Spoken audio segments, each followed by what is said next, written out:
어느 날 내 통장에 나도 모르는 거액이 입금됐다. 자, 그럼 두 기자님 어떻게 하시겠습니까? 처음에 딱 액수를 보고는 기분이 좋겠지만 이제 공포감이 바로 오는 거지. 경찰서 아니면 은행 갈까? 은행 가야지, 은행. 확실히 아는 거기 때문에 안 쓸 것이다. 그치, 어디서 왔는지 내가 잘못 썼다가 남의 돈 잘못 입금된 건데 써버리면 내가 물어내야 되잖아. 누군가 내 계좌로 잘못 이체한 돈이라 해도 함부로 사용했다가는 철컹철컹 그럼. 형법상 횡령죄에 해당, 법적 책임을 지게 됩니다. 자, 그런데 말입니다. 만약에 가상자산, 예를 들어 누군가 내 전자지갑으로 암호화폐 비코인을 잘못 이체한 경우는 어떨까요? 가상지갑은 추적도 안 되잖아, 사실. 맞아. 어떻게 할 거야? 그 추적이 안 되는 돈이 들어오면 쓰겠다라는 강한 의지가 있으신 거군요. 아니, 내 말은. 이분은 강한 의지가 있고요. 저는 아니, 그게 애매모호하다 아니라 했어요. 내가 엄마가 퉁퉁 떨려 있어서 보완해야 됩니다. 자, 어쨌든 뭐야. 제가 이 얘기를 드린 네. 이유가 있습니다. 2018년 6월 A씨는 자신의 전자지갑에 출처를 알 수 없는 비코인 199.999개가 이체된 것을 발견. 얼마야? 당시 시세로 무려 14억 8천만 원 상당의 거액이었는데요. 뭐야? 사실 이 비코인은 한 그리스인이 차고 송금한 것이었습니다. 그런데 A씨는 이 비코인을 반환하지 않고 개인 용도로 대부분 사용. 이에 검찰은 A씨에게 특정경제범죄 가중처벌 등에 관한 법률상 횡령 혐의를 적용해 기소했고요.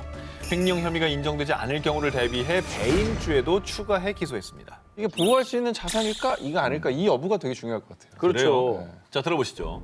우선 1심 법원과 2심 고등법원은 가상자산인 비코인이 물리적 실체가 없고 디지털 전자정보에 불과하다며 횡령죄의 객체인 재물이 아니라고 판단. 어머. 횡령 혐의에 대해서는 무죄 판결을 내렸는데요. 절도로 들어갔네. 하지만 비코인이 가상자산이지만 재산인 만큼 이 A씨가 비코인을 보관할 의무가 있다고 판단, 배임죄는 유죄로 인정해 징역 1년 6개월을 선고했습니다. 어머머. 자, 그러자 A씨의 변호인은요. 피고인은 비코인을 잘못 송금한 사람과 아무런 관계가 없습니다. 따라서 피고인이 비코인을 보관하고 있을 의무는 없습니다. 라고 주장하며 상고했는데요. 자, 가상자산 차고 송금 사건 배임죄에 대한 대법원의 판결은 징역 1년 6개월을 선고한 원심을 깨고 무죄 취지로 사건을 파기환송했습니다. 이 배임죄 성립 요건인 타인의 사물을 처리하는 자는 신임 관계에 기초할 수 있어야 한다. 이 사건처럼 알 수 없는 경위로 비코인을 이체받은 경우엔 신임 관계를 인정할 수 없기 때문에 A씨가 잘못 이체된 비코인을 보관할 의무가 없다고 판단. 또 현행법상 가상자산을 이체받은 사람이 이를 무단으로 사용할 때 처벌하는 법 규정이 없기 때문에 A씨를 배임죄로 처벌하는 것은 죄형 법정주의에 반한다며 파기환송한 겁니다. 단 유의할 점은요, A씨가 형사처벌만 면한 겁니다. 상대방이 민사소송을 제기한다면 잘못 이체받은 가상자산을 되돌려줘야 한다고 합니다. 일본에서는요, 운전 중 다른 차량에 부착된 요걸 보면 먼저 가세요. 이 스티커를 붙인 차량에게 양보를 해줍니다. 그게 뭘까? 초보 운전. 초보 아닙니다. 이도 아닙니다. 아니 저거는 뭔가 급한 장기로 병을 앓고 있는 사람들. 자주 이제 병원에 가셔야 되는 네네. 사정이 있으신 분들. 그런 종류의 사람들이지 않을까. 일본 정부에서 공식 인정한 이 스티커. 일본 법에 규정되어 있는 이 스티커의 정체는 바로 고령 운전자 표지판입니다. 일리 있다. 나이가 들수록 공간, 거리, 위치를 지각하는 능력이 저하, 운전하는데 어려움을 겪고 계신 고령 운전자분들이 많은데요. 실제로 한 연구에 따르면 70세 이상 고령 운전자부터 교통사고 위험도가 뚜렷이 증가하고 80세 이상부터는 사고 위험도가 더 가파르게 높아졌다고 합니다. 하지만 나 아직 팔팔해. 마음만큼은 이팔 청춘이야. 이 고령 운전자 본인이 자신의 인지 능력 저하에 대한 인식이 부족해서 고령 운전 표지 부착을 잘하지 않는다고 합니다. 그래서 우리나라보다 먼저 고령화 사회에 돌입했던 일본은요. 도로교통법 제71조의 5호 제4항에 따라 보통 자동차의 전면 및 후면에 내각 불형으로 정하는 양식의 표지를 붙이지 않고 보통 자동차를 운전해서는 안 된다라고 규정. 75세 이상 운전자들이 이 고령 운전 표지를 붙이도록 의무화한 겁니다. 그리고 이 법이 시행되고 2009년에서 2019년 75세 이상 및 80세 이상의 고령 운전자로 인한 사망 사고가 꾸준히 감소했다고 합니다. 야, 이거 도입해야겠네. 빨리 도입해야겠네, 이거. 이거 도입해야겠다. 그러니까 본인뿐만 아니라 다른 분들까지 경각심을 이제 들이면서 사고 위험도가 줄었다는 거죠. 근데 어쨌든 이게 데이터로 나와 있는 자료니까 법으로 규정을 해서 이제 그러면 고령 운전의 위험성에 대한 인식도 확산이 될 거고 도로에서도 안전운전하는데 분명히 도움이 됩니다. 자, 일본에서는 면허장, 자동차 용품점, 인터넷 등에서 고령 운전 표지를 손쉽게 구매할 수 있을 만큼 많이 확산되어 있는데요. 고령 운전 표지 부착, 모두의 안전을 위한 첫걸음입니다. 앞서 일본의 고령 운전자 표지를 소개해드렸는데요. 이번 특종은 대만의 도로에서 흔히 볼 수 있는 차량 번호판들입니다. 한 차량은 흰색이고요. 한 차량은 노란색 번호판입니다. 우리나라는 보통 저 색깔이면 영업용 차량 색깔인데 그렇죠. 관용 차량인가? 관용 차량이다. 흰색 번호판은 일반 차량이고요. 노란색 번호판은 이 운전자들에게만 발급되는 특수 번호판입니다. 바로 도로 위의 무법자, 운전자들의 생명을 위협하는 위험천만한 행위, 바로 음주 운전자들에게 주어지는 특수 번호판입니다.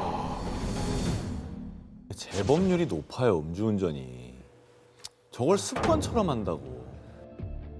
통계에 따르면 2015년 대만의 음주운전 재범률도 무려 약 37%. 그래서 대만에서는 반복되는 음주운전을 막기 위해서요. 2017년 도로교통법 위반 처벌 조례를 개정, 음주운전으로 적발된 운전자가 5년 내에 또다시 적발될 경우 노란색 형광 번호판을 부착하도록 의무화한 것입니다. 그리고 향후 1년 동안 음주운전을 하지 않아야 원래 번호판을 돌려받을 수 있습니다. 근데 저거는 저 번호판 달고 다니는 건 정말 너무 창피하겠다. 이 조례안을 추진했던 대만의 국회의원은요. 특수 번호판을 보면 다들 조심할 겁니다. 음주 단속할 때도 우선 대상이 됩니다. 이거 좋다. 저 형광 불빛 보고 일로 와, 일로 와봐. 후. 아 오늘은 아니라고요. 이거 웃긴다. 후. 그러니까 지나가는 경찰들이 일단 다 세워. 다 세워 일단. 잠깐만요. 야, 이거 좋다. 야, 짱이다, 이거. 그 결과 정책이 시행되기 전인 2011년 대만에서 음주운전으로 인한 사망자 사고는 909건이었는데요. 정책 시행 후인 2020년에는 289건, 음주운전 재범자의 특수번호판 부착 시행으로 음주운전 사망 사고가 감소했습니다.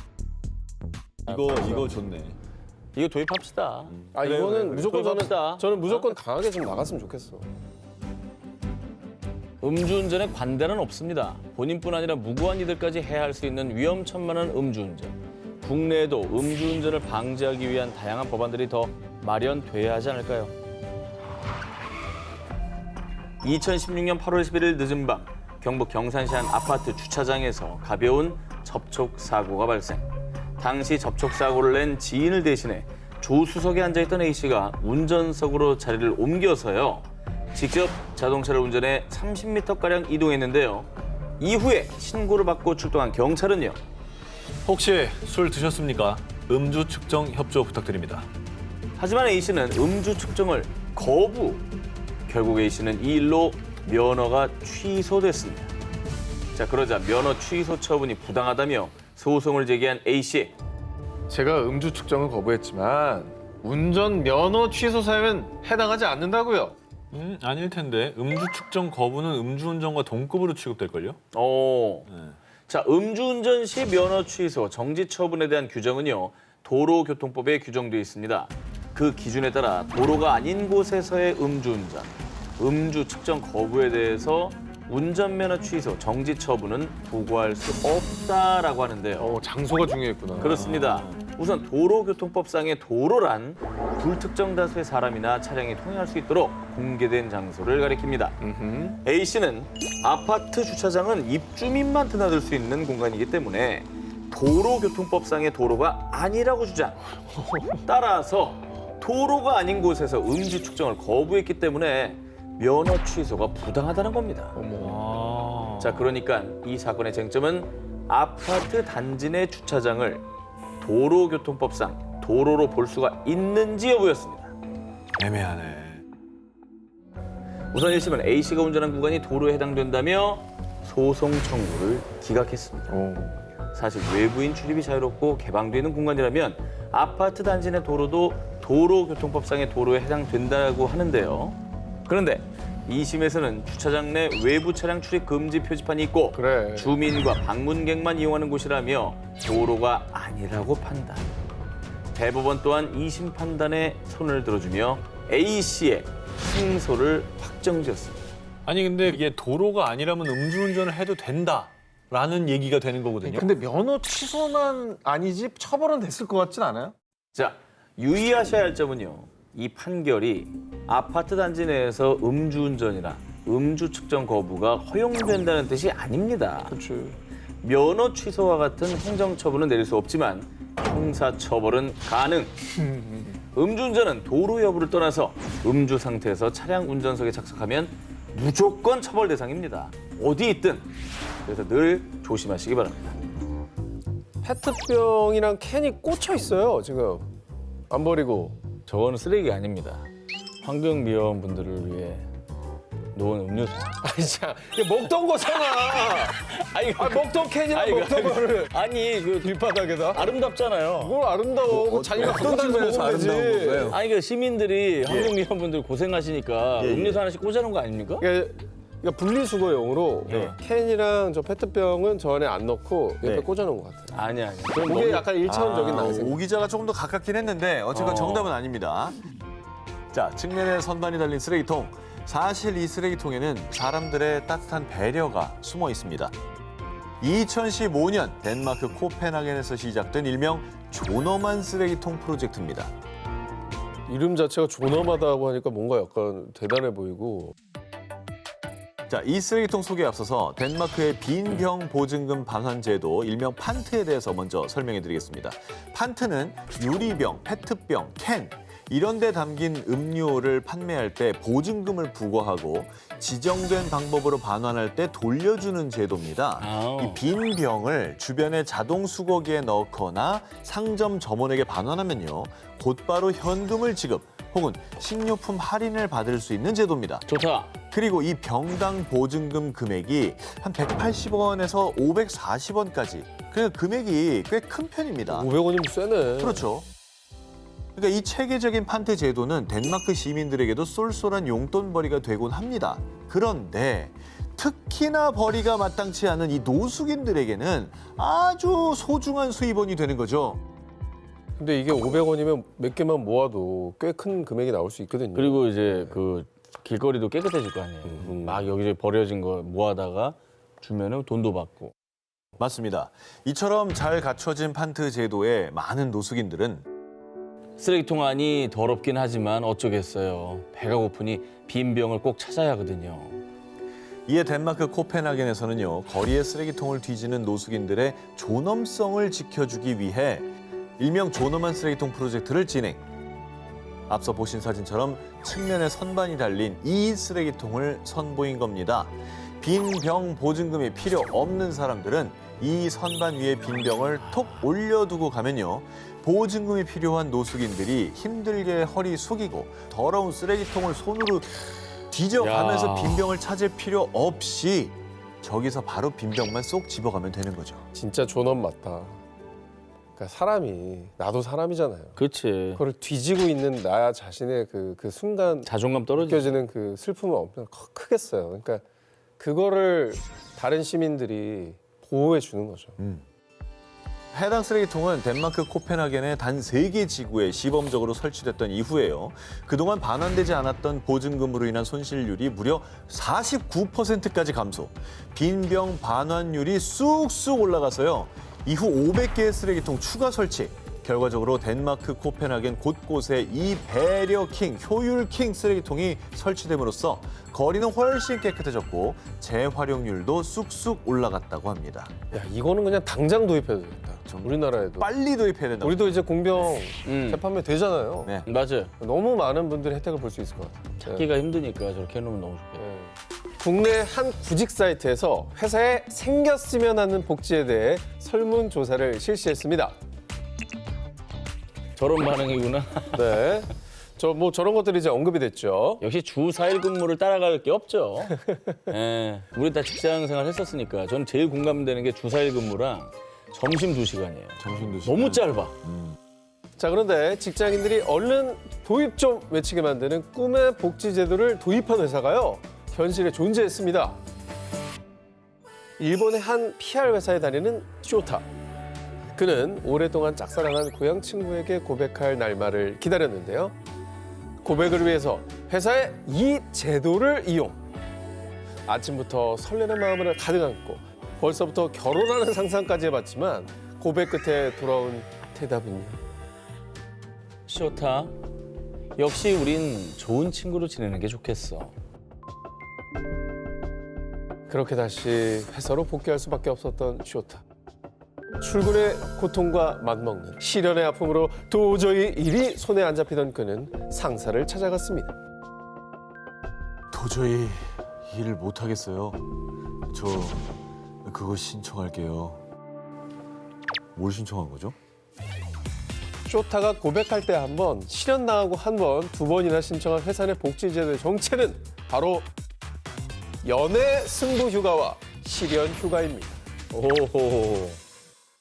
그렇습니다. 쇼타가 다니는 S사는요, 자신답게 또 열심히 즐겁게 일하기 위해 회사 임원들과 사원들이 고안한 복지제도, 일명 3이 제도를 운영하고 있습니다. 이 3이 제도 중에 단연 화제가 된 것은 쇼타가 사용한 2개의 휴가. 좋아하는 사람에게 고백하거나 데이트나 프로포즈 준비를 위한 연애 승부 휴가, 그리고 연애에 실패했을 때 쓸 수 있는 실현 휴가인데요. 신청할 때 상사와 인사과에서만 알고요. 다른 사원들은 어떤 일로 이 쇼타가 휴가를 갔는지 알 수 없기 때문에 사생활도 보장. 그렇다면 사원의 연애까지 책임지는 연애 승부 휴가와 실현 휴가는 왜 탄생했느냐? 일이 손에 잡히지 않을 정도의 연애는 인생의 양식이 되죠. 그리고 사생활에서 충실하면 일에서도 충실하게 된다고 믿어요. 실제로요, 연애 승부 휴가로 프로포즈에 성공해 결혼에 골인한 사원도 있었고요. 이 휴가로 사랑 고백에 성공해 원거리 연애 중인 사원까지. 저거 100% 제도 제안한 사람이 큰 시련의 아픔이 있었던 사람인 것 같아. 그러니까 내가 이 아픔을 아니까 뭐 그냥 하루 이틀 있어도 일을 제대로 못 하겠는 거야. 그래, 이게 뭐 필요하다. 사랑을 쟁취한 자가 일도 잘한다. 전국의 사장님들 좀 보시고요. 도입 한번 검토해 주시길 부탁드리겠습니다. 요즘 정말 심각한 사회 문제로 대두되고 있는 층간소음 갈등. 이 층간소음으로 인한 스트레스로 고민하는 분들 많으실 텐데요. 누리꾼들 사이에서도 항의하러 찾아가기만 해도 불법이라던데요. 한두 번은 괜찮은 걸로 알고 있어요. 이 층간소음에 대해서 어디까지 항의를 할 수 있는 건지 추측이 분분하죠. 아, 이게 어떻게 생각하면 그냥 뭐 사람이 살면서 소음이 안 날 수는 없으니까라고 생각할 수도 있는데, 이거가 또 좀 예민한 사람들 있잖아요. 예민해서 힘들어하는 사람들은 정말 삶이 피폐해지더라고요. 그러니까요. 이게 감정 싸움이 또 커져가지고 실제로 좀 비극적인 일들도 일어나잖아요. 뭐 목숨을 잃기도 하고 그러죠. 네. 자, 근데 궁금한 것이 이제 어디까지 항의가 가능한 겁니까? 아하. 자, 그래서 이 층간소음에 대한 실제 판례를 취재해왔습니다. 2020년 5월 서울 관악구의 한 빌라에 거주하는 A씨는 위층에 거주하는 B씨와 평소 층간소음으로 갈등을 빚었는데요. 그러던 어느 날 아씨, 또 쿵쾅거리네. 이번엔 정말 못 참겠어. 띵동띵동. 저기요. 당장 좀 나와봐요. 아, 아랫집 분이시구나. 앞으로 안 그럴게요. 죄송해요. 당시 B씨는 현관문을 살짝 열고 A씨에게 사과했는데요. 그런데 이때 화가 난 A씨가 갑자기 B씨의 집문을 열고 현관까지 들어가 항의. 이에 당황한 B씨는 A씨를 주거 침입죄로 고소했습니다. 이거는 저 올라간 남성의 마음을 이해는 하지만 이건 실수하신 것 같아요. 아, 그래요? 네. 같은 생각입니까? 아니, 근데 좀 상황을 더 자세히 볼 필요는 있을 것 같아요. 과연 어떤 상황에서 이런 일들이 벌어졌고, 뭐 얘기하다 보면 사람이 이렇게 될 수도 있잖아요. 자, 형법상 주거 침입 범주에서 주거란 단순히 집 내부만을 의미하지 않습니다. 정말? 공동주택의 현관 안이나 공용 계단, 복도 등도 해당될 수 있는데요. 복도도? 그렇습니다. 자, 이에 따라 1심에서는 피고인은 피해자 혼자 있는 집에 찾아가 강제로 출입문을 열고 주거에 침입했다. 피해자 주거의 평온을 해쳤다는 이유로 A씨에게 벌금 100만 원을 선고했습니다. 그건 그거고 이건 이거고. 그러니까 자, 이에 A씨가 항소했지만 2심에서도 A씨가 유죄라고 판단. 다만 평소 층간소음이 반복된 점, 피해자와 원만히 합의된 점을 고려해 벌금형 선고를 유예했습니다.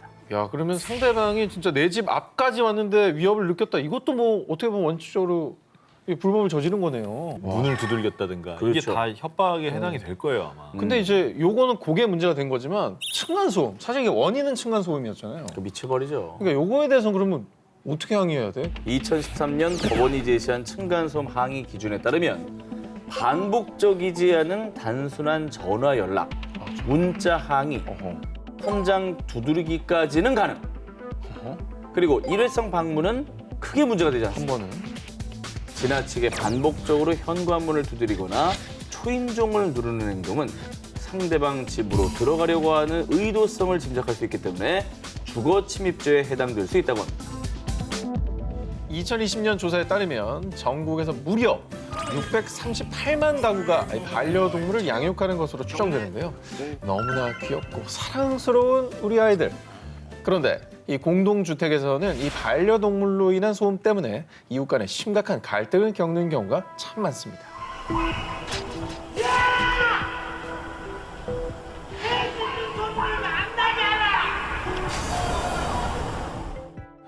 요즘 네. 정말 반려동물 키우는 집이 진짜 많고요. 그리고 뭐 이 강아지에 따라서는 그냥 뭐 잘 안 들리는 강아지들도 있지만 우렁찬 강아지들도 있습니다. 아니, 나는 아파트에 놀러 갔는데 시골 개 소리가 나더라고. 네. 그냥 서울 도심 아파트인데 이래. 그런 경우도 있어요. 대형견 키우는 집들 많아졌어요. 그러니까 자, 그런데 말입니다. 2015년 미국 워싱턴주 시애틀에 거주하는 우드로 텀스는요. 이웃집 반려견이 짖는 소음 때문에 소송을 제기. 아이고. 개 짖는 소리 때문에 잠도 못 자고 정신적으로 극심한 고통을 겪고 있다고요. 이 탐스는 이웃집 반려견이 짖는 소리가 제트기 이륙 시 발생하는 소음과 비슷한 무려 128데시벨에 달한다고 주장했는데요. 이 미 법원은 견주인 이 데니스 노튼에게 50만 달러, 한화 약 5억 원을 배상하라고 판결했습니다. 아이고야. 요거는 또 근데 크다. 너무 크다. 근데 미국이잖아요, 이거는. 이 우리나라가 자동차 배기 소음 기준 있잖아요. 네. 그게 100인가 그래요. 그러니까 128이면 진짜 큰 거긴 해요. 크지, 밤마다. 자, 과연 우리나라 기준은 어떨지 예, 알아보겠습니다. 네, 우리나라 환경부령 제559호에 따르면 반려견 소음 같은 이 공기 전달 소음은 주간 45데시벨, 야간 40데시벨을 넘기면 손해배상 책임을 물을 수 있습니다. 실제로 우리나라에서도 이 반려견 소음으로 인한 배상 판례가 있습니다. 2005년 표모 씨가 이웃집 개 짖는 소리 때문에 수면장애, 식욕 저하를 호소. 자, 그런데도 견주 이모 씨가 별다른 조치를 취하지 않는다며 소송을 제기했는데요. 이에 서울고법 민사 22부의 판결. 원고가 옆집 개들이 짖는 소리에 잠을 못 자는 등 사회 통념을 벗어날 정도로 권익을 침해당한 사실이 인정된다. 그렇습니다. 피고 이 씨가 원고 표 씨에게 병원 치료비와 위자료 등으로 총 147만 원을 지급하라고 판결했습니다. 좀 액수가 미국보다는 작죠. 훨씬 작네요. 참고로 이 표 씨가 이웃집 반려견으로 인한 수면 장애 등 피해 사실을 구체적으로 증명했기 때문에 원고 일부 승소 판결을 받을 수 있었다고 합니다. 방음 장치를 별도로 하거나 좀 바닥에 매트라도 깔아주면 그나마 뭐 다 100% 막지 못하겠지만은 배려가 될 수 있을 텐데. 어쨌든 본인의 즐거움을 위해서 타인의 권리를 희생할 수는 없는 거잖아요. 반려가구 638만 시대. 사랑하는 반려동물을 아껴주는 것도 좋지만요. 우리 이웃을 배려하고 또 더불어 사는 노력이 필요하지 않을까요? 이번엔 정말 우리 주변에서 특히 전 기자에게는 흔히 일어날 수 있는 일입니다. 트윈남 전 기자가 특가 세일에서 인쇼한 댄디룩 택배들, 여러분이 3개월 할부로 산 가방, 우리 댕댕이 맘마, 부모님 선물, 택배 아저씨한테 전화 와서 그냥 문 앞에 놔주세요 했는데, 분명히 아저씨가 문 앞에 놨다 했는데 내 소중한 택배가 없다. 이럴 경우 보상받을 수 있을까요? 택배 표준 약관에 따르면 택배 기사는 원칙적으로 받는 사람에게 직접 전달해야 합니다. 그런데 만약 받을 사람이 아무도 없다면 택배기사가 방문한 날짜, 전화번호 등을 적은 방문표를 남긴 뒤 물건을 택배사업소에 보관해야 합니다. 그런데 만약 내가 문 앞에 두세요 라고 했잖아요. 이럴 경우에는 택배 표준 약관에 따라 택배기사는 계약 이행을 완료한 것이고요. 어떻게 해? 안타깝지만 분실 책임은 본인에게 있습니다. 반대로 택배기사 쪽에서 연락이 없었던 경우도 있습니다. 그리고 평소에 문 앞에 놔달라고 했다고 아무 연락 없이 그냥 문 앞에 둘 수도 있고요. 그냥 문 앞에 두었는데 택배 물품을 분실했을 경우에 이때는 택배회사 쪽에 배상 책임이 있습니다. 근데 이제 아파트에 사는 사람들은 경비실에 맡겨달라고 하지 않습니까? 아, 그런 경우도 있죠. 그럼 내가 경비실에 맡겨달라 했는데 경비실에서 분실이 됐어요. 그런 경우도 그럼 어떻게 해야 됩니까?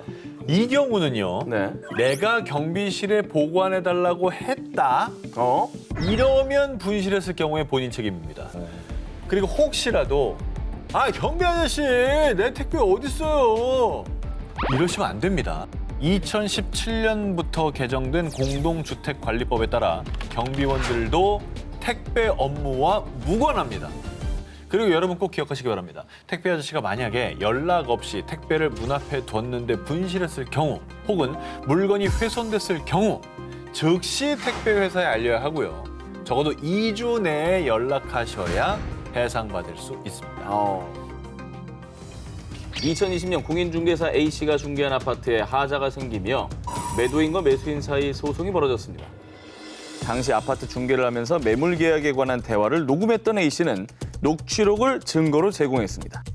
그런데 말입니다. 이 녹취록으로 인해 법정에서 불리해진 매도인은 공인중개사 A씨가 동의 없이 대화를 녹음했고 이를 유포했다며 손해배상 청구 소송을 제기했습니다. 법원에서는요, 자신이 대화에 참여하고 있을 때 녹음하는 것을 금지하는 법은 없다며 위법 행위가 아니라고 밝혔습니다. 다시 말해서 녹취의 불법 합법 기준은 본인이 대화에 참여했는지의 여부가 중요. 만약 본인이 참여하지 않은 타인의 대화를 녹취했을 시 이는 불법 녹취에 해당합니다. 그렇다면 이런 사례는 어떨까요? 초등생의 학부모인 C씨는 담임교사의 아동학대 증거를 잡기 위해서 아이의 가방에 몰래 녹음기를 넣어 보냈다가 아동학대 정황을 발견해 신고했습니다. 자, 과연 이것도 불법 녹취일까요? 이게 불법일 거예요. 불법이다. 네.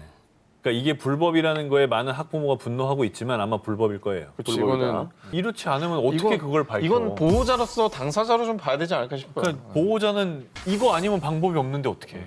앞서 설명드린 기준에 따르면 분명 불법 녹취인데요. 하지만 상황에 따라 불법 녹취가 아닐 수도 있습니다. 합법으로 인정받기 위해서는 자녀에게 녹음 사실을 인지시키면 합법으로 인정받을 가능성도 있습니다. 아, 그렇구나. 그게 당사자가 돼버리네. 그렇죠. 그렇군요. 그 아이가 녹음 사실을 알고 있었다면 앞서 말씀드린 당사자 간의 녹음으로 인정, 불법이 아니라고 판단할 여지도 있다는 겁니다. 근데 이제 무분별하게 사생활을 녹취하는 거는 일단 타인의 권리를 침해하는 거긴 해요. 그렇죠. 조심해야 될 문제인 것 같긴 해요. 평생을 함께하기로 약속했던 배우자의 배신. 너무나 상처받고 피가 거꾸로 솟을 일인데요. 자, 그런데요. 배우자의 외도가 의심된다고 하더라도 지켜야 할 선이 있다고 합니다. 2018년 7월 A씨는 남편 B씨의 외도를 의심, 증거를 찾기 위해 남편의 휴대폰을 몰래 확인했습니다. 남편의 휴대폰 잠금을 풀어서 메신저를 확인한 결과 자기야, 우리 이번 주말에 여행 가는 거 맞지? 아니 당연하지. 와이프한테는 출장 간다고 거짓말했어. 빨리 우리 자기 보고 싶다. 사랑해. 충격을 받은 A씨는 남편이 다른 여성과 주고받은 메신저 대화창을 캡처해 자신의 휴대폰으로 전송했습니다. 대박이네요. 네. 대박이죠. 뭐 제대로 걸렸네. 너무 열받지만 증거가 안 됩니다. 통신 비밀 뭐 이런 법 있잖아. 네. 그런데 말입니다. 얼마 뒤 고소를 당한 사람은 남편 B씨가 아닌 A씨였습니다. 아내가 몰래 자신의 휴대폰을 훔쳐봤다는 사실을 알아챈 남편 B씨가 A씨를 정보통신망법 위반으로 고소한 것이지요. 정보통신망법은 누구든지 정당한 접근 권한 없이 또는 허용된 접근 권한을 넘어 정보통신망에 침입해서는 아니 된다라고 규정하고 있습니다. 이에 남편 B씨 측은 본인의 동의 없이 휴대폰 잠금을 해제한 아내 A씨의 행위가 정당한 권한 없이 정보통신망에 침입한 행위라고 주장을 한 것이죠. 아유 진짜 뭐야. 하지만 A씨 측 변호인은 피고인의 행동은 외도를 한 남편이 잘못을 시인하게 만들어 가정의 행복을 지키기 위함이었습니다. 정보통신망법에 위반되는 행위였지만 실질적으로 위법이 아니라고 인정할 만한 특별한 사유가 있다고 주장했는데요. 그러나 법원은 이 주장을 받아들이지 않았습니다. 범죄 수사 등 필요한 경우에 한해 수사기관만이 전자정보를 수집할 수 있다는 게 이유였습니다. 다만 법원은 A씨가 초범이고 A씨와 피해자가 부부인 점, 또 범행에 이르게 된 경위 등을 참작해 벌금 100만 원을 선고했습니다. 이 사건처럼 배우자의 외도를 의심해 휴대폰을 몰래 보는 것뿐 아니라 배우자의 차나 사무실에 녹음 장치를 부착, 대화 내용을 녹취하는 행위도 역시나 불법입니다.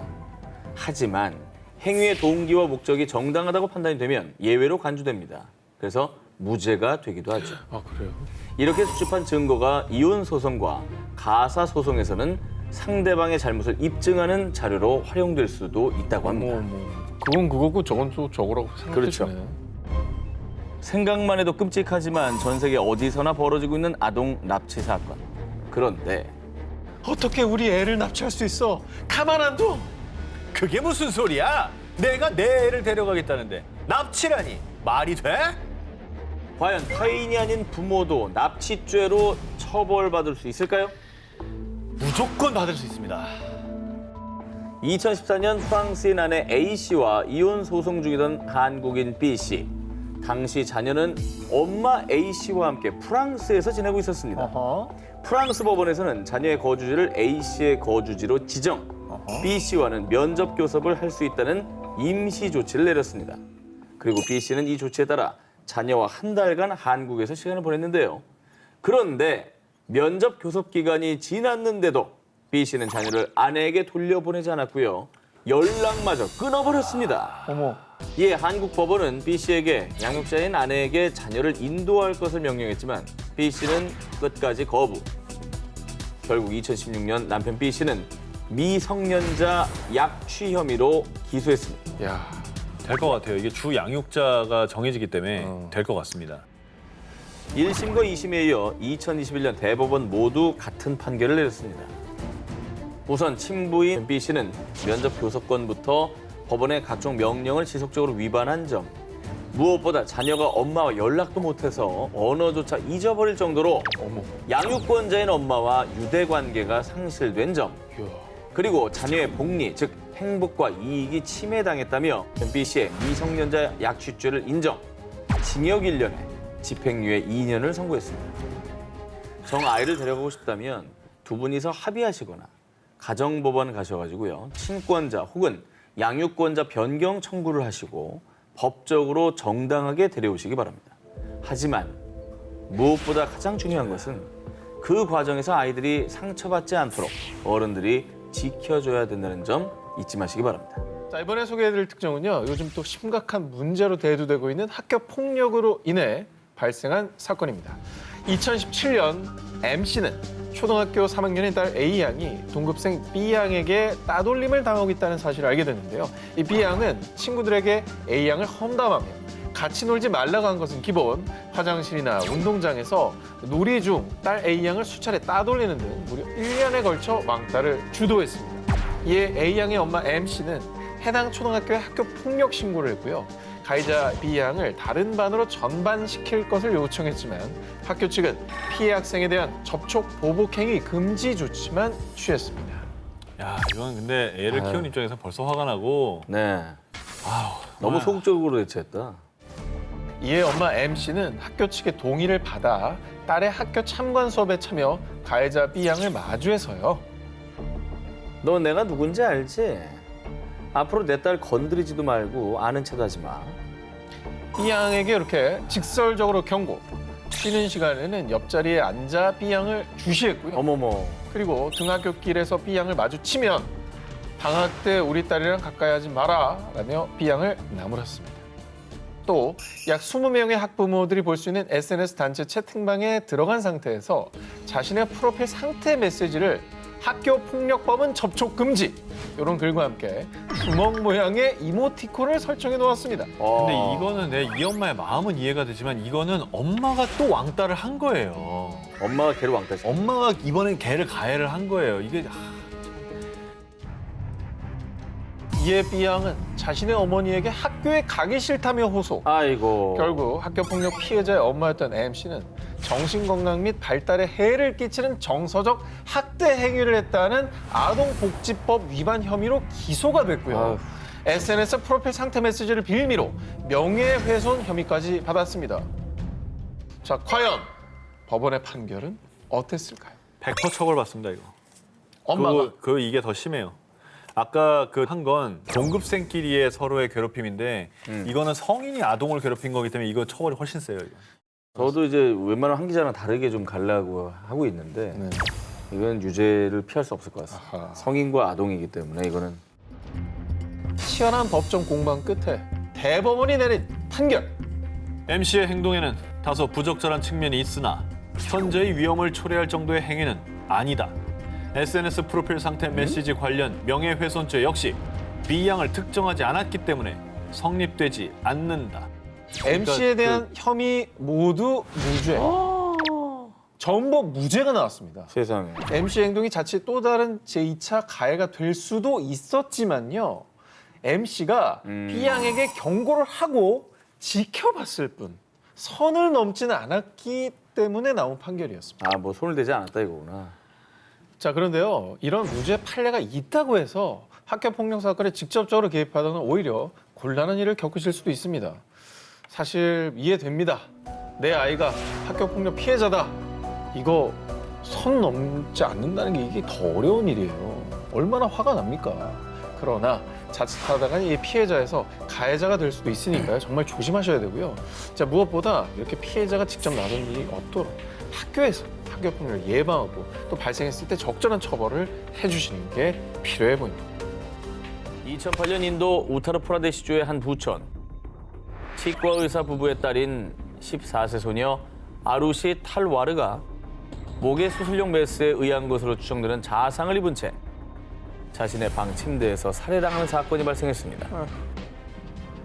당시 경찰이 유력한 용의자로 지목한 사람은 아루시 사망 직후 실종된 집사 45세 남성 햄라지 반자데였습니다. 아, 또 사건 직후에 사라졌으니까 되게 의심스럽긴 하네요. 뭐 당연히 도망쳤다고 생각하지. 네. 아, 근데 저 어린 소녀를 왜 저 나이 많은 그 집사가 왜 그럴 일이 있었지? 자, 그런데 아루시 사망 바로 다음 날 집사 반자데 또한 목에 아루시와 비슷한 자상을 입은 채 옥상에서 숨진 채 발견되며 사건은 또다시 미궁에 빠졌습니다. 살인 용의자도 죽은 채로 발견된 거예요? 그렇죠. 아니, 같은 상처로? 수법이 똑같잖아. 그렇죠. 그러면 범인이 같은 사람이라는 건데? 유력한 용의자가 사라진 직후 경찰이 새롭게 주목한 용의자는 다름 아닌 아루시의 친부모 탈와르 부부였습니다. 아, 진짜 아니길 바랬는데. 당시 조사관들은요, 집사 반자데와 딸 아루시가 부적절한 관계인 것을 알게 된 탈와르 부부가 딸 아루시를 명예살인한 것이라며 정황을 근거로 부부를 기소했습니다. 하지만 탈와르 부부는 그저 옆방에서 자고 있었을 뿐이라며 억울함을 호소, 무죄를 주장했습니다. 그리고 치열한 공판 끝에 2013년 재판부는 집사 반자데의 시신이 발견됐을 때 신원을 모른다고 답했던 점, 딸 아루시의 장례와 범행 현장 청소를 급하게 처리하려 했던 점 등을 수상히 여겨 결국 탈와르 부부에게 무기징역을 선고했습니다. 사건 발생 약 10년 뒤인 2017년 이 사건은 새로운 국면에 접어들게 됩니다. 꾸준히 억울함을 호소했던 탈와르 부부는 결국 항소하고요.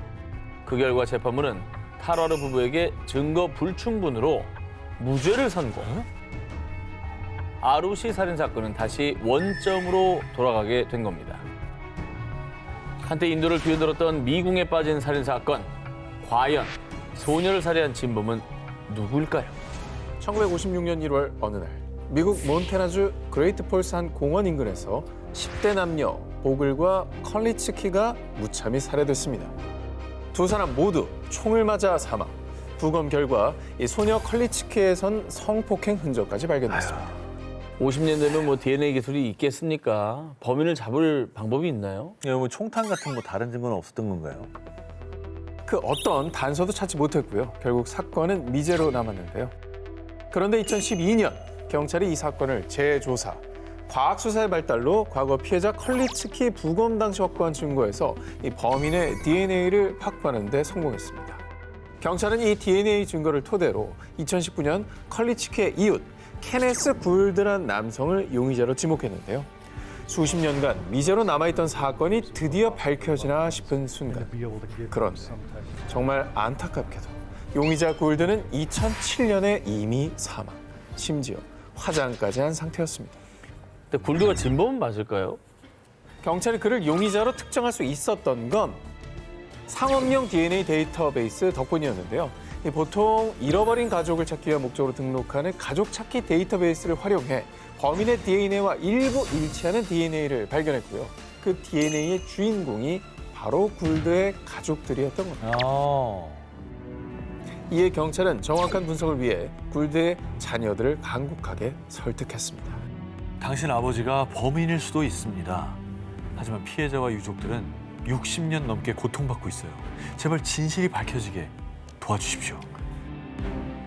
그렇죠. 유족들은 뭐 비록 범인을 처벌하지 못하더라도 대체 누가 범인인지 진실이라도 알길 바라지 않습니까? 굴드의 자녀들한테는 정말 엄청 괴로운 선택이겠다. 내가 이거를 제공함으로써 우리 아버지가 살인범이 될 수도 있는 거잖아요. 살인범의 자식이 되는 거잖아요. 결국 굴드의 자녀들은 진실을 밝히기 위해 DNA 채취 검사에 응했습니다. 그 결과 사건 발생 65년 만에 사망한 굴드가 진범이라는 사실을 확인했습니다. 진범을 결국 찾았군요. 찾았네요, 진짜. 피해자의 유족들은요.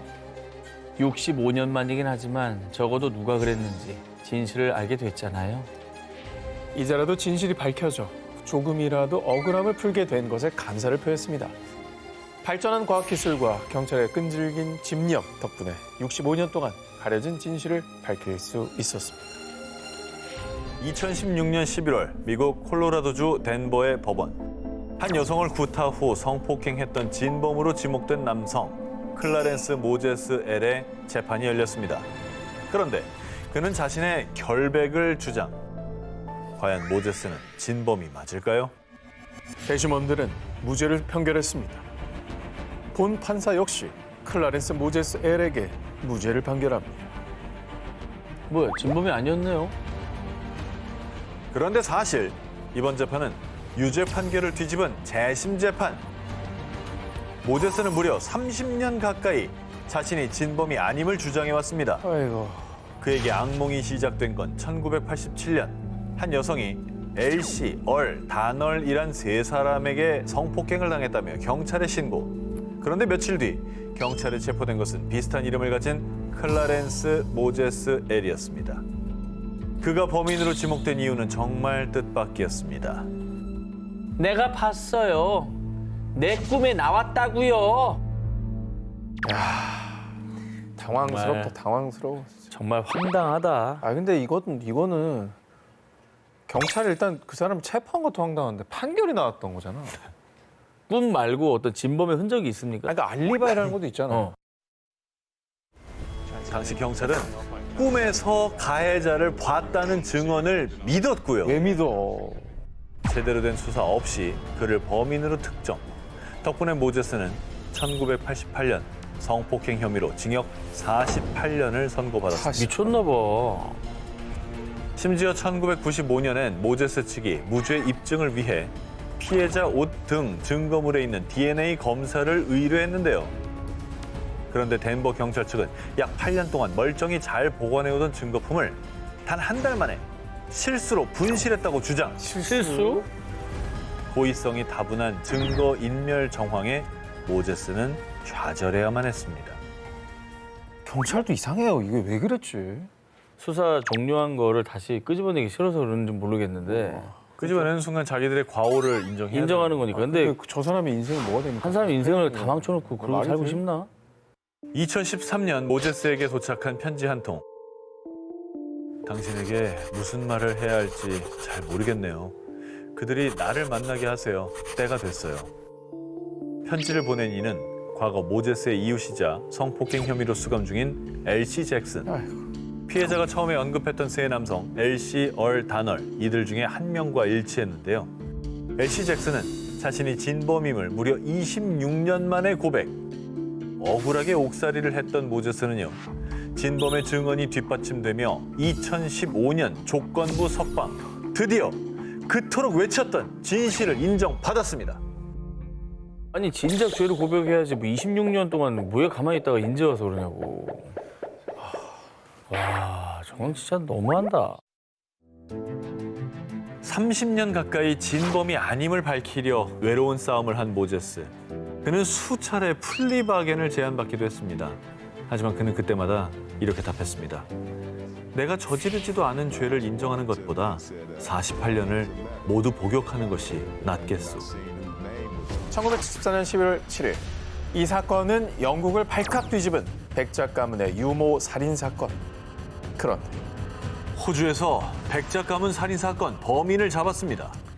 그 범인 해변가에서 히피 행사를 했어요. 사건 발생 후 약 40년 동안 호주, 아일랜드, 네덜란드, 모잠비크 등에서 범인을 봤다는 목격담이 무려 70건 이상 끊임없이 이어졌습니다. 아 꽤나 유명한 사람이었나 봐요 범인이. 40년 동안이나 증언이 나왔습니다. 그러니까.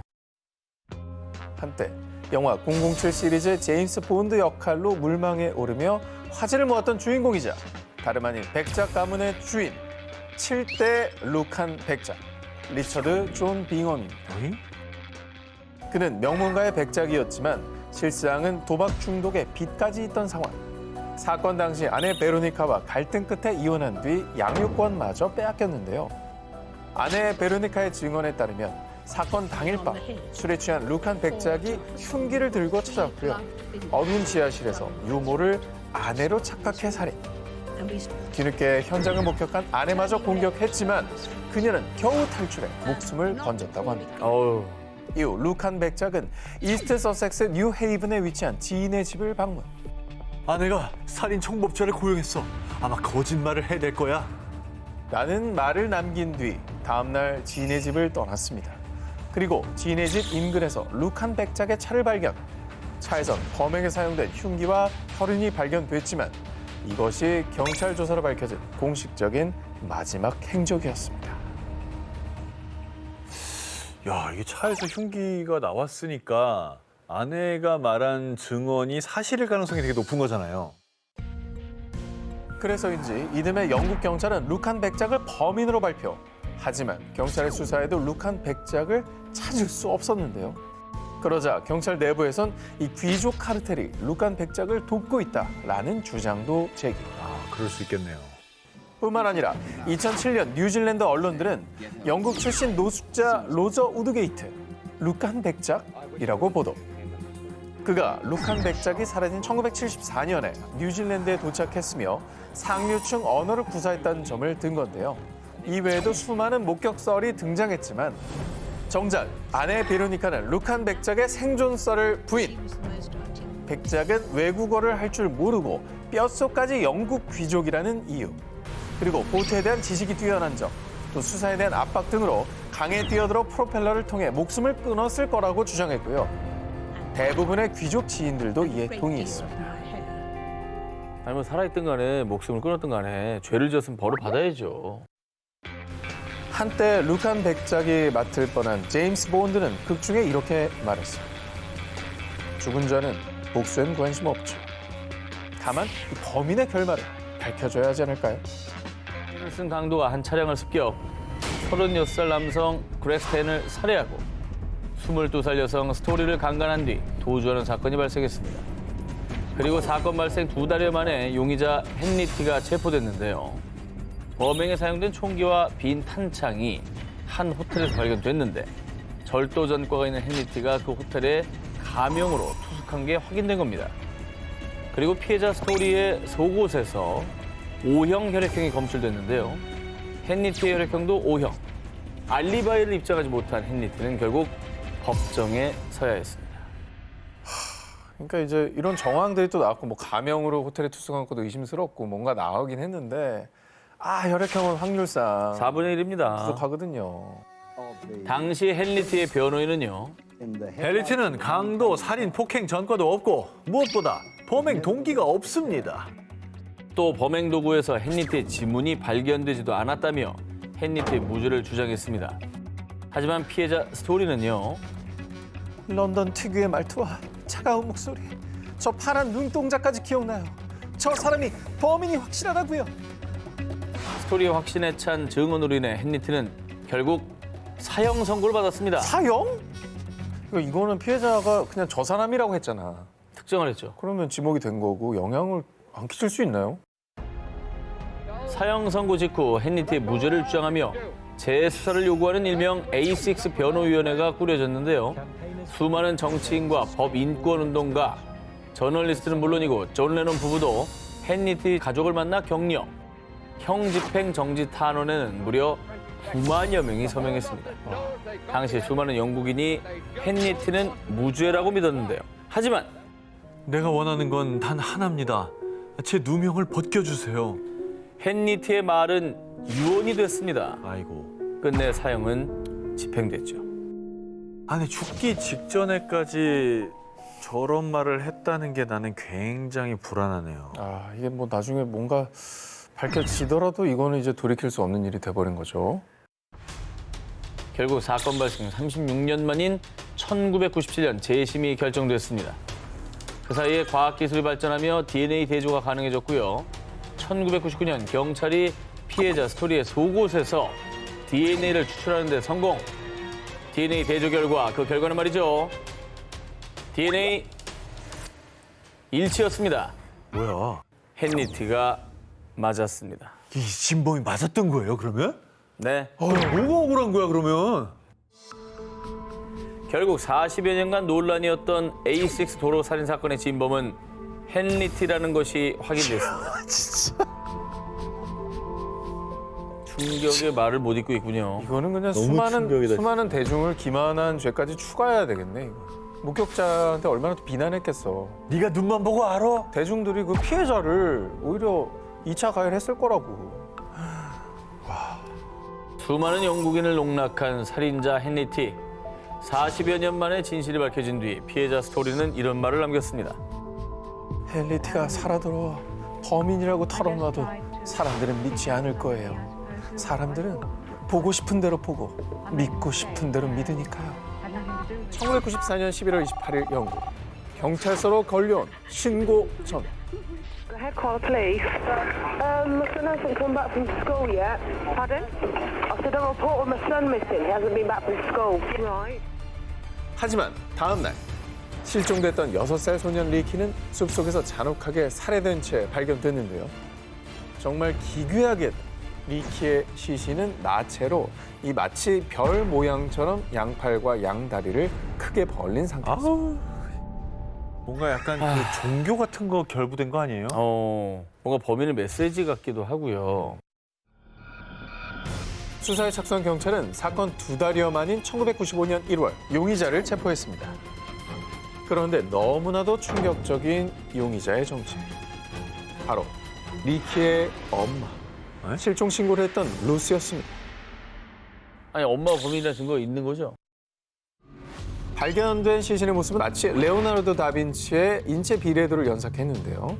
그런데 엄마 루스의 집에서 이 인체 비례도 그림도 발견이 돼버렸습니다. 자, 이에 경찰은 루스가 집에서 아들 리키를 살해한 후 숲에 유기했다라고 밝혔습니다. 그런데 말입니다. 수사 결과 밝혀진 사실.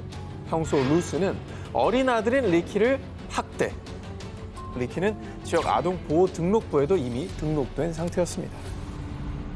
그러면 결국엔 살해한 뒤에 뭐 수사에 혼선을 주려고 이상한 진술했다. 이런 거 아니에요? 2000년 루스에 대한 법원의 최종 판결이 내려졌습니다. 루스의 아동학대 혐의는 유죄. 하지만 살인 혐의는 무죄를 선고받았는데요. 루스가 아들 리키를 살해했다는 결정적인 증거가 없었기 때문입니다. 그렇지. 증거가 없잖아. 리키 살인 사건은 무려 20년 동안 미제 사건으로 남아 있었습니다. 그러던 2015년 리키 살인 사건 재수사가 본격적으로 시작되며 드디어 진범을 체포했습니다. 엄마? 진범의 정체는 사건 당시 13살이었던 이웃 제임스 왓슨이었습니다. 엄마 아니었네. 13살이? 증거 있어요? 재조사 중 피해자 리키의 옷에서 검출된 DNA가 왓슨의 DNA와 일치했던 겁니다. 사실 왓슨은 사건 당시 경찰의 용의선상에 올랐지만 리키를 만난 적이 없다라고 진술. 그리고 당시 엄마 루스가 유력한 용의자로 지목되면서요. 왓슨은 이 가볍게 용의선상에서 벗어났는데요. 21년 만에 다시 용의자로 지목된 왓슨은 리키를 만난 적이 있다고 진술을 번복. 말 바뀌었네. 하지만 살해 혐의는 완강히 부인했습니다. 오호, 말이 바뀌었다는 거는 이거는 조금 이상한데? 그리고 왓슨의 형 앤드류가 왓슨이 생전에 리키 집에 수차례 방문했다고 진술.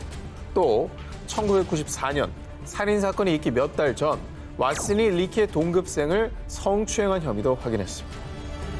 결국 리키 살인 혐의로 기소된 왓슨은 사건 발생 28년 만인 2022년 최소 15년형의 유죄 판결을 받았습니다.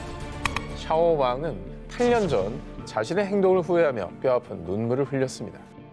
무슨 잘못을 했길래 8년이 지났는데도 힘들어하는 거예요? 사건의 발단은 샤오왕이 17세였던 2011년으로 거슬러 올라갑니다. 엄마, 저 휴대폰 바꿔주세요. 아, 다른 애들은 다 갖고 있단 말이에요. 아들, 요즘 좀 힘든데 엄마가 돈 많이 벌면 그때 사줄게. 이 고가의 신형 휴대폰이 갖고 싶었던 샤오왕. 하지만 집안 형편이 넉넉지 않아 살 수가 없었습니다. 그 마음은 이해하는데 그걸 아들이 갖고 싶은 걸 못 사주는 엄마 마음도 좀 이해해주지. 근데 참 그런 거를 이해 못하죠, 전화할 때는. 그럴 수 있... 왜 나만 못 가져야 되는데? 라는 생각이 지배했을 것 같긴 해요. 그런데 말입니다. 이 부모님이 휴대폰을 사주지 않자 자신이 직접 돈을 벌어서 휴대폰을 구매하기로 마음먹은 샤오왕. 여기까지는 좋아. 자기 스스로 돈을 벌겠다. 네, 샤오왕은 인터넷에서 한 광고를 보고 연락했습니다. 샤오왕은 22,000위안, 한화 약 370만 원을 받고 이것을 판매하는 걸로 계약했습니다. 뭘 팔았지? 샤오왕이 갖고 있는 것 중에 370만 원짜리가 있을까요? 아, 집에 있는 뭐 이렇게 가보나 뭐. 가전제품이나 이런 거겠다. 자, 샤오왕이 신형 휴대폰을 사기 위해 판매한 건 바로 자신의 신장. 장기구나. 불법 브로커에게 장기 밀매를 한 거였습니다. 아이고, 미치겠네 진짜. 아유. 아무리 철이 없어도 그렇지. 얼마나 가슴이 갖고 싶었길래. 가슴이 찢어져요, 진짜. 그 신장이 하나 나간다는 거에 대한 심각성을 예. 모르는 거지 뭐. 내가 의미가 있는 사람한테 이걸 뭐 그럴 수 있겠지만 이걸 정말 겁없게도 본인의 신장을 팔아 신형 휴대폰을 산 17세 샤오왕은요. 휴대폰도 사고 태블릿 PC도 살 수 있다니. 아, 어차피 신장은 2개니까 이 정도면 남는 장사지. 하지만 며칠 뒤 샤오왕은 자리에서 일어나지 못할 정도로 건강이 극도로 악화됐고 어머니가 추궁하자 뒤늦게 장기 밀매 사실을 털어놓았습니다. 평생 쓰는 신장을 판 거 아니에요. 그렇습니다. 자기도 건강해지고 아주 엄마 가슴에 대못을 박았네. 그리고 8년 뒤 2019년에 전해진 샤오왕의 근황. 불법 신장 적출 수술을 받을 때 감염된 수술 부위 때문에 건강이 급격히 악화. 결국 혈액 투석까지 받아야 하는 몸이 됐고요. 오랜 병원 생활로 경제적 어려움에까지 시달리고 있다고 합니다. 2018년 1월 미국 위스콘신주 한 가정의 아버지이자 남편이었던 보 글리치. 언젠가부터 그는 안색이 초췌해지고 호흡이 가빠지고 어눌해진 말투에 자주 비틀거리기까지. 전에는 느끼지 못했던 이상 증세를 호소하며 병원을 찾았는데요. 이에 의사는 스트레스와 수면 부족의 제일 큰 원인일 수도 있고요.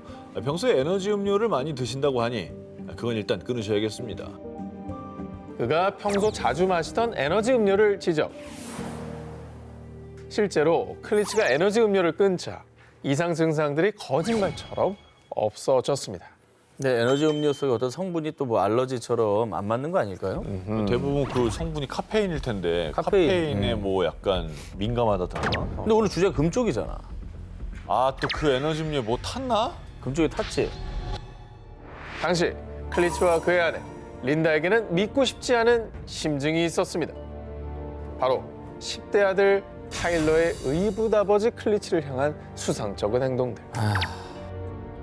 평소 타일러는 의붓아버지 클리치의 갈비뼈를 퍽퍽 때리고 발을 툭툭 건드리는 등 짓궂은 장난을 서슴지 않았습니다. 저기 뭐 장난이야. 그거는 약간 장난이라기 보기에는 도가 지나쳤는데요. 저기 무슨 장난이에요.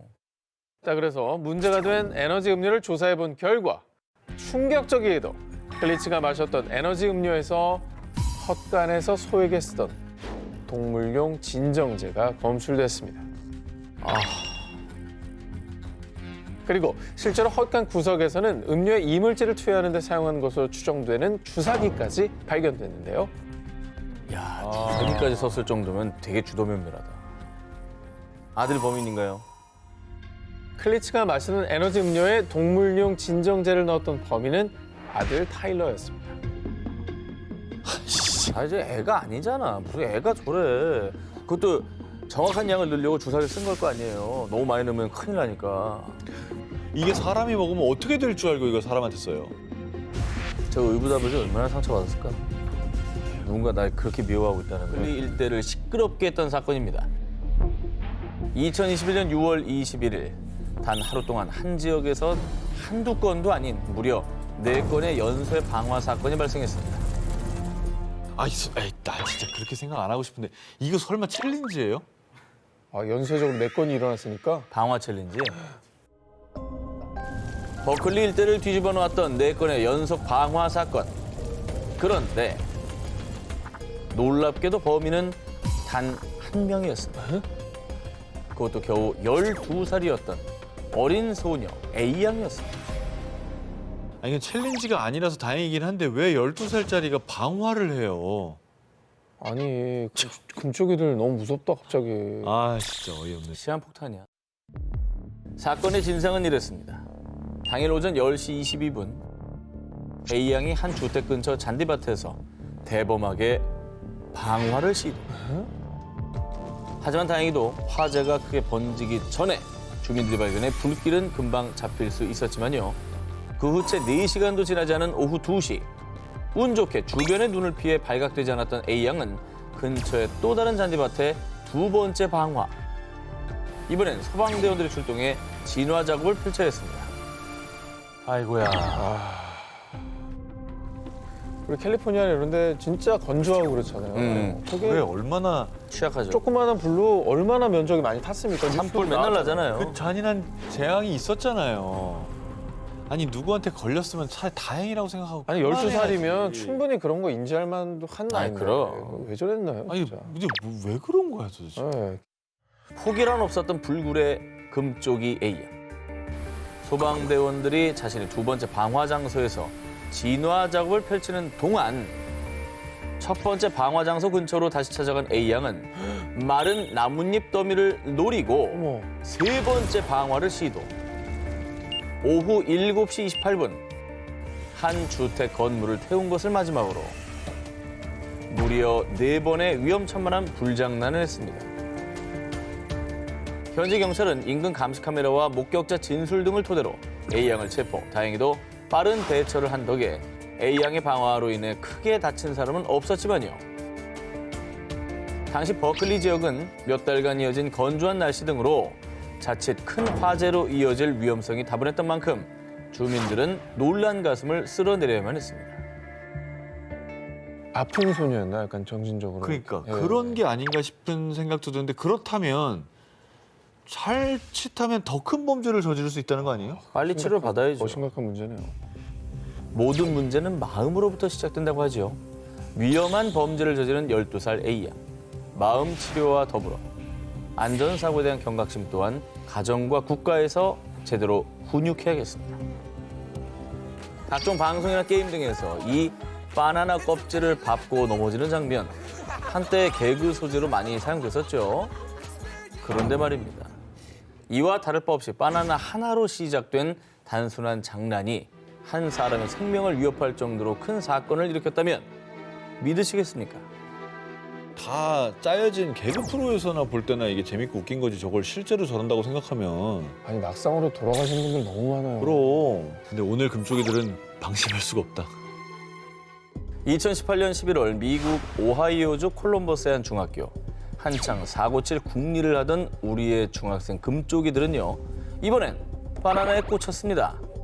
중딩 금쪽이들은 바나나를 야무지게 먹은 뒤 야, 우리 다음 시간 미술 시간이잖아. 미술쌤 한번 놀려볼까? 아이 그래. 야 미술쌤 오시기 전에 빨리 하자. 미술실 문 손잡이에 끈적끈적한 바나나 껍질을 쓱싹쓱싹 발라놓고요. 심지어 미술교사가 교실에 들어오자 바나나를 통째로 들고 교사 쪽으로 투척! 하극상을 일으켰습니다. 이 사건으로 인해 해당 미술교사가 목숨을 잃을 뻔했기 때문입니다. 바나나 던졌다고 죽진 않잖아요. 사실 미술교사는 중증의 바나나 알레르기를 앓고 있었습니다. 학생들이 던진 바나나와 접촉한 그녀는 결국 과민성 쇼크에 빠졌고요. 다급히 약을 투여받은 뒤 인근 병원으로 긴급 이송됐습니다. 해당 사건의 가해자인 중학생들은 미술교사가 중증의 바나나 알레르기를 앓고 있다는 사실을 모두 다 알고 벌인 일이었습니다. 아이 뭐 알레르기라고 하는데 뭐 진짜인지 가짜인지도 모르겠고 뭐 이런 거 아닐까요? 그래봤자 어디 좀 붓고 말겠지 뭐 이렇게 생각했겠지. 얼굴이 웃겨질 거야 뭐 이런 정도? 실제로 미술실의 문에는요. 학생 여러분, 저는 심한 바나나 알레르기를 앓고 있어요. 그러니 바나나를 먹은 후에는 꼭 손을 씻고 수업에 들어와 주세요. 저런 당부와 함께 바나나 접근 금지라는 문구가 붙어 있었다고 합니다. 야, 저 정도로 심각하구나. 그러니까 바나나를 만진 학생의 손이 닿는 것도 안 되는 수준인가 봐요. 그렇지.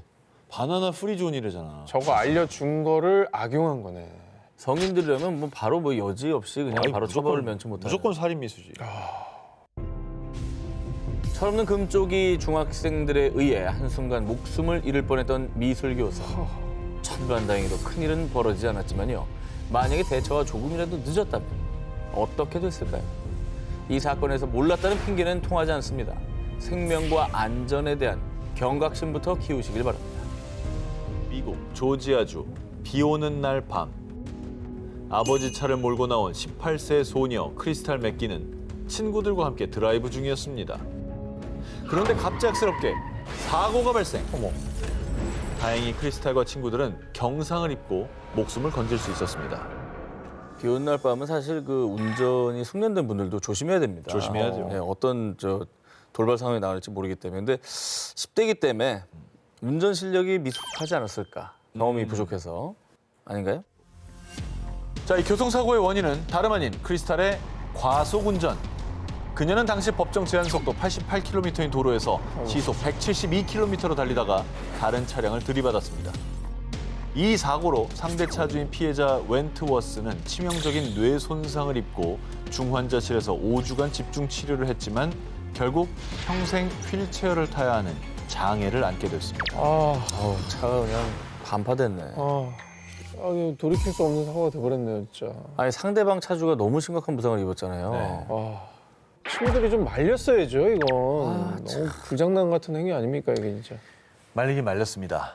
그런데 말입니다. 크리스탈이 친구들의 만류에도 불구하고 위험하게 과속 운전을 한 이유가 있었습니다. 뭐 하는 거야? 속도 줄여! 잠깐만. 인증샷만 찍고 속도 줄일게. 아니, 저 상황이 인증샷이 뭐가 그렇게 중요합니까? 크리스탈이 찍으려 한 인증샷은 사진 공유 앱의 스피드 필터를 이용한 것입니다.